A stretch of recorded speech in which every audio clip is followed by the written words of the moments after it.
Hi, I'm Liz. I'm Chris. And we are... Carnival Cruise Addicts. I was going to leave, but I figured I'd come back to do the video. Okay. So, in the continuation series of Does Size Matter? Does it? I'll never tell. Alrighty, that one left me speechless. So, today we're covering the Carnival Splendor class, which is the Carnival Splendor. There, we've covered the whole class. We're done. Bye. But in all seriousness, yes, it is one of the weird Carnival classes that exist with one current Carnival boat, but... It was originally designed for the Baltics, which cold weather climate, so a lot of the outdoor spaces are covered. And they were going to order more ships, but I guess what happened was the Euro went unfavorable, and they decided to scrap that. But they are sister to the Casa Concordia class. Yep, and it's very similar to the Conquest class, Very but there's similar. less outdoor deck space overall, and the center of the ship is covered by a retractable roof, like she said. But which they have on other ships. But it was launched in 2008. It's 113,300 gross tonnage, 14 decks, 3,012 passengers. at dual occupancy. Yeah. And 952 feet long. So very similar It's a big ship. to the Conquest. Yeah. Some interesting things, like we sailed, I think, back in 2016. Yep. So it's been a long time. They've refurbished the ship since then. But when we went, it looked like somebody had like vomited Pepto-Bismol all over the ship. It was like pink everywhere. The 80s went and just exploded all out of the boat. Because it's a Joe Farkas, right?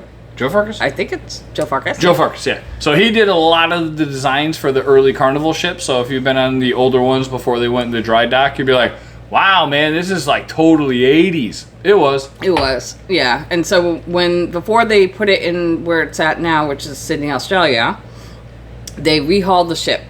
So they took out a lot of the pink. They took They dry docked it. They dry docked it, yeah. They took out the carpet. They put new floors in. They redesigned spaces.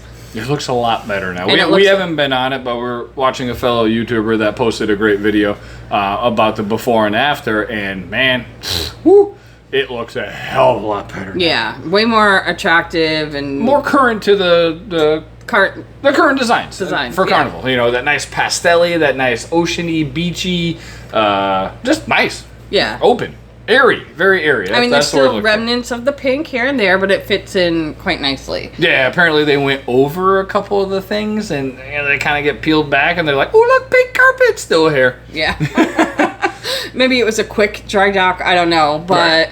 Most of the restaurants are very similar. Very similar. Yep. Some differences. There is no blue iguana. She doesn't like that. I'm okay with that. I like the burritos. Yes, they're good. But so they didn't do that, but they did add Seafood Shack. They changed the name of the steakhouse, same location. Fahrenheit couple wall shifts. 555. Yep, Fahrenheit 555. They have Java Blue, Yep. which actually replaced the Taste Bar. Yes, which was nice. That thing was pretty cool. They didn't do it every night, but they had like a little bit from each and every restaurant. Little offerings that you could get for, The sushi was free-ish. You can get like a reduced cost boat, if you will. But it was pretty cool. Yeah, they added alchemy. They took the cigar bar and made it a Red Frog pub. Nothing wrong with that. Yep. Since you can't smoke on the boat. Cigars inside, yes. Inside.